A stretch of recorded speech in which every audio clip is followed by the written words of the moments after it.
would be like signs of a healthy relationship versus a toxic relationship?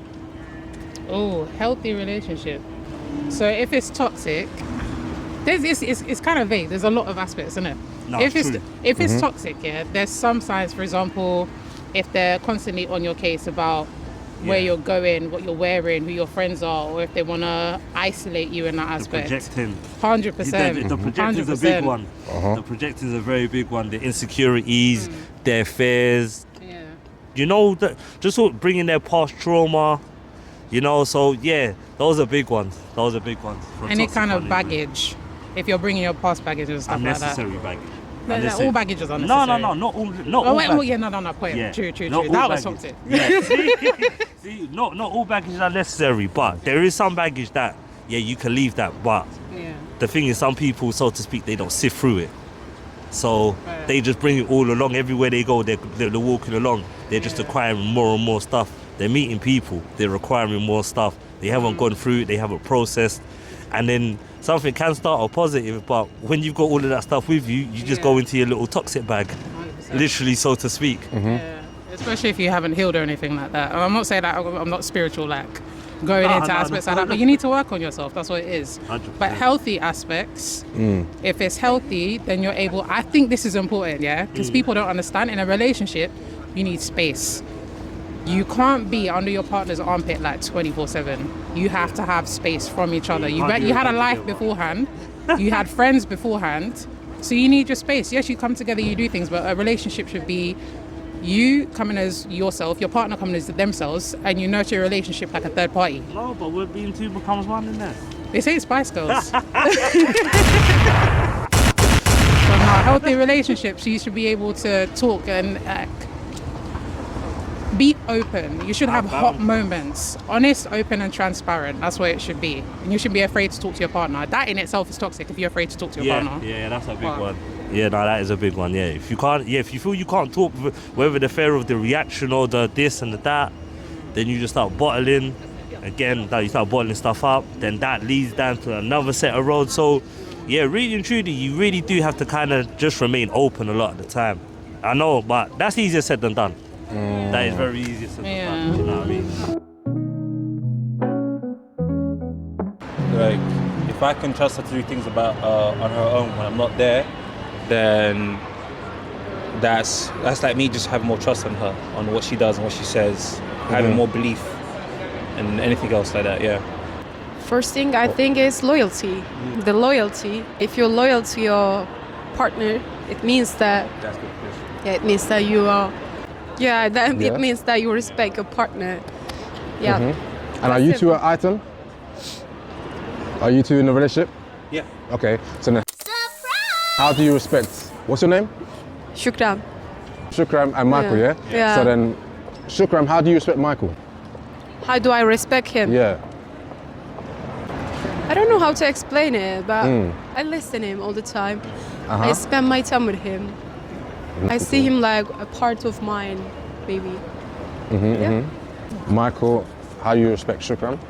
Spending quality time with her, and I would say respecting her, just being more honest to her, being more open to her, like telling her like how my day was, like greeting her in the mornings. I know how she likes to be greeted in the morning, so doing things that I know that she likes. Yeah. So that then at least she now feels like, okay, that he's respecting my wishes, he understands me, and he's there for me, and he does stuff that to make me feel more comfortable, feel more happy.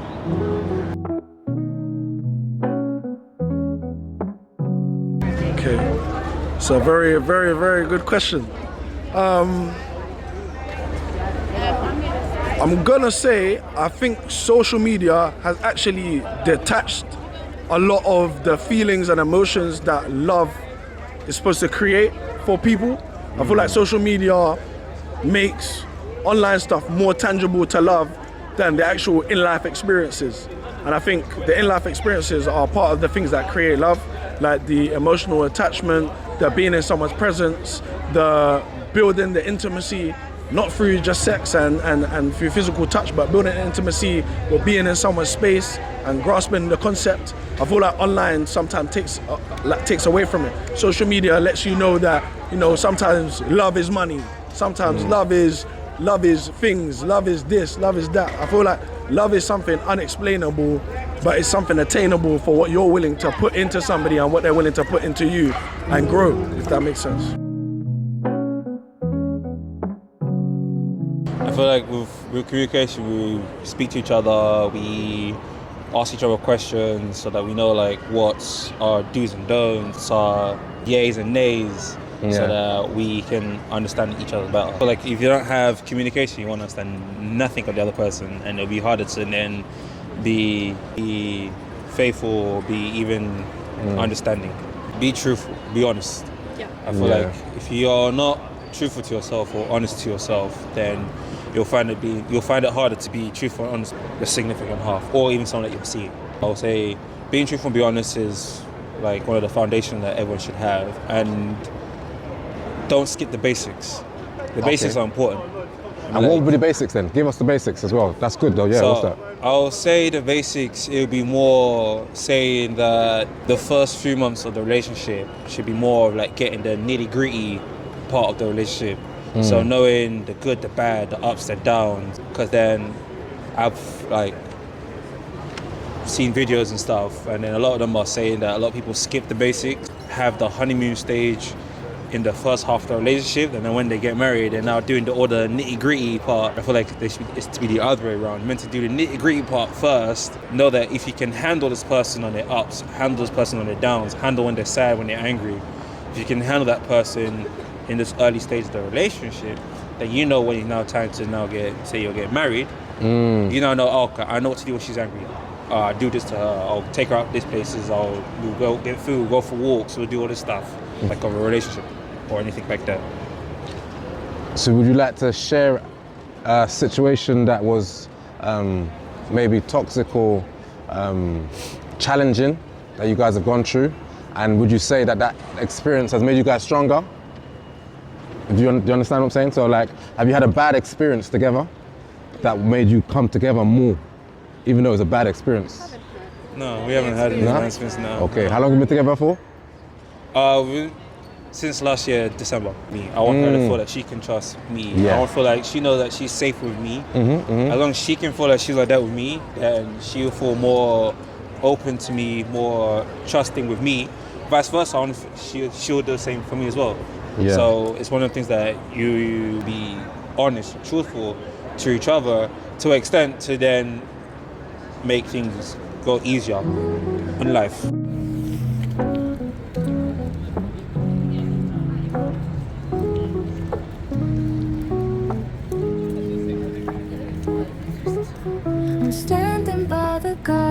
Right, so how can couples build trust once? Rebuild. How can they rebuild yeah. trust after it's broken, yeah? First of all, as a Muslim, you know, Islam is my way of life, and, you know, it covers every aspect of life. So no doubt, you know, in answering this question, I would have to look at it from an Islamic perspective. Do you understand? Because in the religion, because the religion has been perfected, if they are following the Islamic way, we would look to the religion for that repair to take place. Because obviously, if you cheat on your relationship, the Islamic punishment, yeah, and under the Sharia would be stoning. It would be stoning. This is one of the wisdoms of God, yeah, in terms of preservation of like lineage.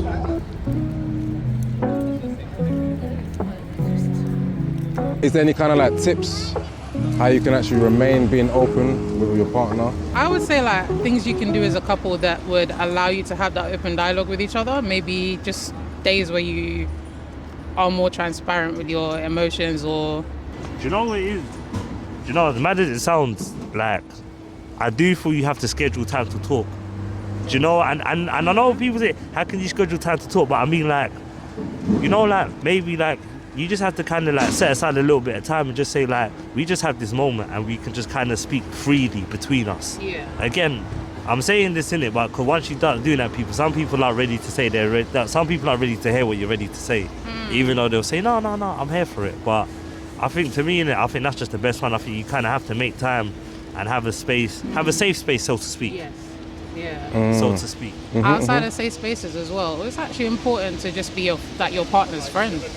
A lot of people like they see their partner as like competition or their enemy or something like that. They've got to do better than plus them, and it's like no, just be your partner's friend. Be that person that's gonna be there, 100%. Because some people will see it like, oh, now I'm here, I got it, and then they're gonna go lax, and that's when the communication stops. And it's just like no, keep that up.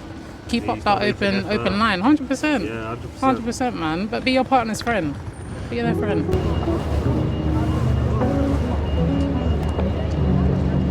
Just thinking of something, something's come to me when you're talking about basically like being your partner's friend and being open, because there is this kind of narrative that men, we're not basically emotional, we're not basically very expressive, we don't communicate our needs.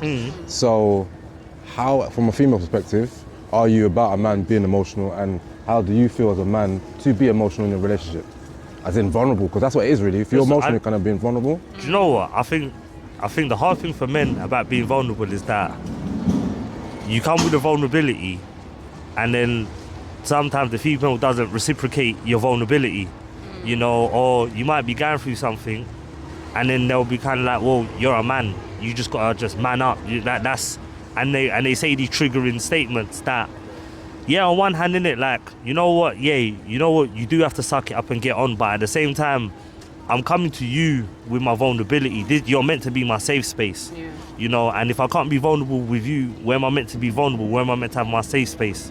You know, and I think sometimes that can be lost on certain women. Not all of them, but on certain type of women, I think that's lost. I like, because they think, oh yeah, like you and your guys, but even with your guys, you can talk to your guys about certain things, but then depending on the type of friends you have, you can't open up about certain things and certain topics. Do you know what I mean? You should be able to. Again, innit? But not everything's a no judgment zone.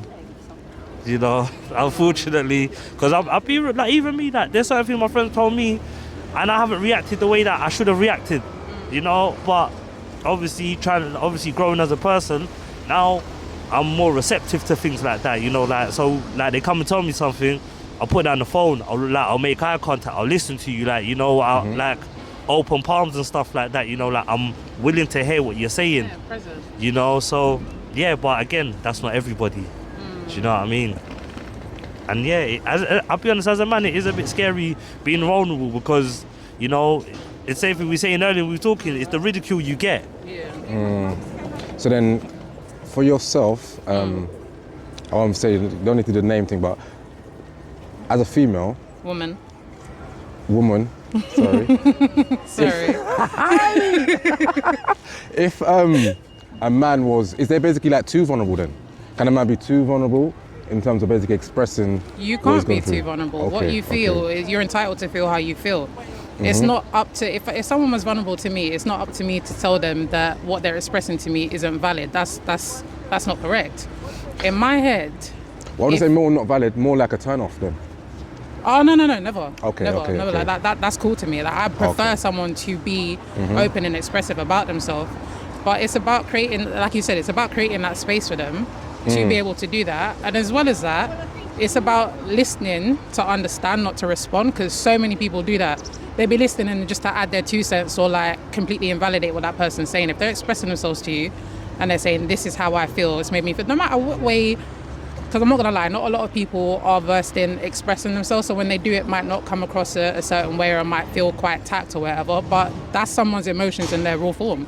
So you just have to take that on board and actually understand what they're saying to you, and then work from there. It's like you said, be responsive, be present in that moment. Don't be, yeah, I'm listening to you, I'm scrolling my phone. Don't do that. Like, pay attention to what's being said to you. If you have those open channels and lines of communication, it just makes it easier for them to be vulnerable. And then that also in turn helps their relationship. Because more time women are happy to express. Look how long I've been holding a microphone. Yeah. Women are happy to express and talk. But then it's like, men might not get that same grace. You have to give them the same grace if you want a relationship to work. It can't be on the same front where I'm like, oh, I can talk as much as I want and express my emotions, but then I get vexed if you want to talk back. It don't make no sense. So, no, open, listen.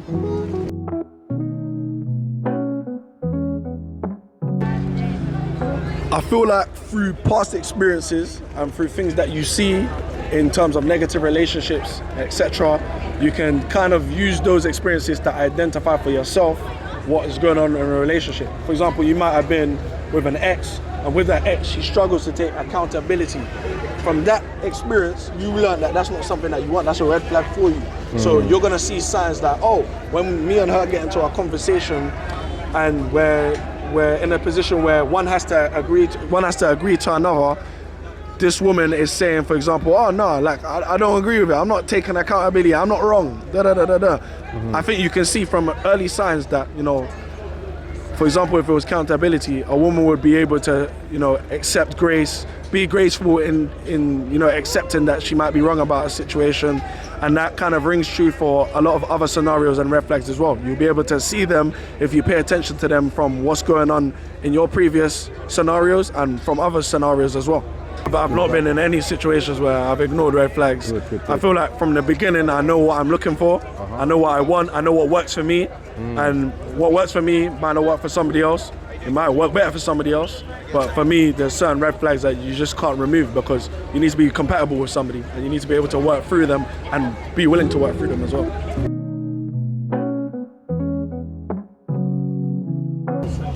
How has social media changed how people experience love and connection? As a Muslim, because Islam is my way of life, I look at everything from an Islamic perspective because I believe that, you know, Allah is the all-knowing. What is revealed is perfect in every aspect, and our deen, religion, covers every aspect of life. So for me, from that perspective, one of the things that's been observed from social media is that there's a lie attached. Because say for example, a woman advertises herself, you know, they go on TikTok or whatever, they put all these filters. And that's not really what the person looks like. That is not truly what the person looks like. Whereas for me, as a Muslim, this is dishonest. There's dishonesty. And to me, there's an element of deception because they can put filters there, and a man having certain desires, etc., he falls to that woman. The woman could be someone that's very vulnerable. You know, she might be looking for love, etc. So her mind might be clouded. She may love the attention that she's getting because there will be many, because it's social media, that image or that false image in this context is going to go out to millions. So she's loving the attention. So now you run the risk of putting yourself in a very, very vulnerable position. So for me, basically from an Islamic perspective, yeah, how we would go about seeking relationships would absolutely be in opposition to social media. But I just wanted to touch on the aspect of there's a lie involved. There's an element of dishonesty. I mean, there's other aspects with how we would go about it anyway, which will secure or reduce any type of risk of you getting involved in an untoward relationship. There's a process that we would follow anyway, because if it's the woman, she would have a father involved.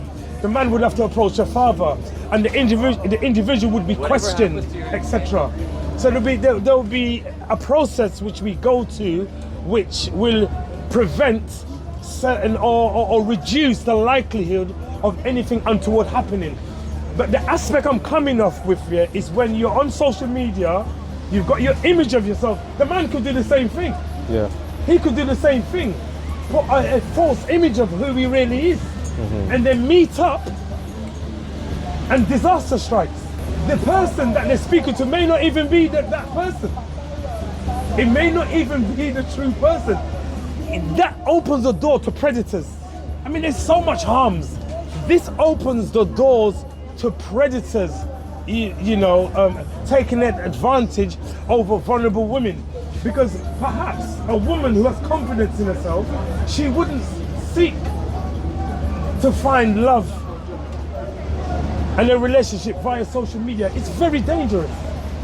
I mean, that's that's what I have to say for now. Yeah. Okay, depending on what somebody really uses an app for, you know, it could actually be beneficial because some people find it much more difficult to stop and speak to someone in person or at a function or where you have to be in a setting where it requires you to have that sort of confidence. An app kind of is the bridgeway. It allows you to be able to speak to somebody behind the screen but gain some confidence to be able to meet them in person and actually see whether things could go a step further. On the negative side, I'm going to say it opens a pathway for unserious dating, for people to just go around and just be having sex and just be hooking up and just be wasting time for no reason at all. And it's like a double whammy. I feel like, especially with modern dating as well, people are very easily influenced by what they see and what happens around them. So if they see that dating apps is the way and dating apps is the thing that is bringing all people into relationships, they're gonna think that's the necessary way to get into a long-term relationship. Whereas there's a lot of components that make up a long-term relationship, and a lot of those components are from previous teachings, previous experiences, rather than the modern teachings and the modern experiences. I'm sure on like a radar, the percentages are getting lower and lower. Do you want to share anything else? Go on. No, that's it. I would say put God first. Put God first in anything that you do. Work, future plans, put God first. Then that'll be what make a relationship, make it or break it. With that, it can also bond with each other, but also bond with God as well. Yeah. That's another thing I can put input. Okay, thank you. I've been doing too much talking. That's been useful. I'll let you guys go then, yeah? Thanks for your time and all the best with the relationship though, man. Thank you, Kind of thing, appreciate it.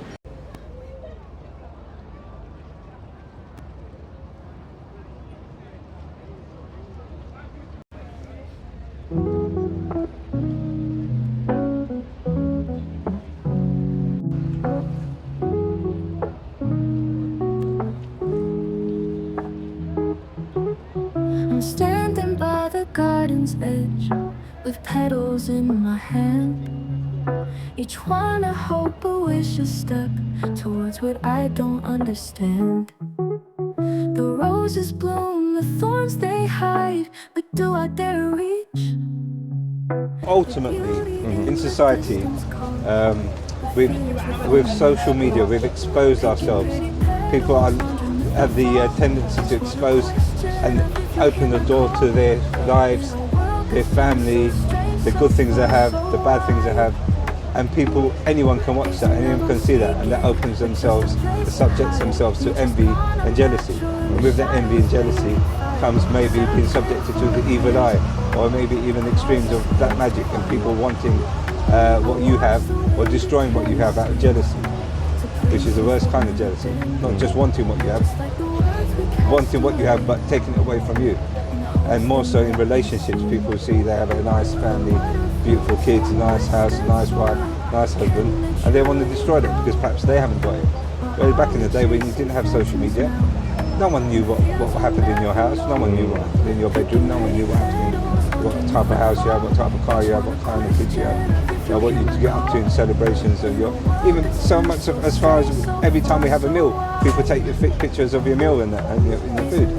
That subjects you to envy and jealousy, even as far as that. So I think social media has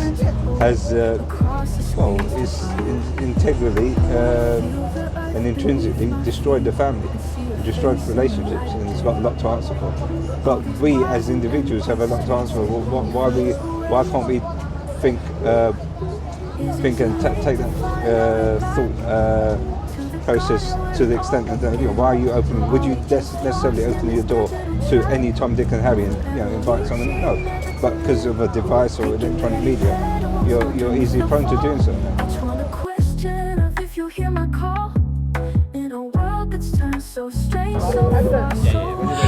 Hello, I'm Charlotte. I just want to say big up to the Real Talk Hub. The Real Talk Hub, we're here in King's Cross at the DJ AG Live, absorbing the music, absorbing the vibes. Follow. Take care, thank you. Cheers, thank you. Back to the performance as well, thank you for the performance, yeah?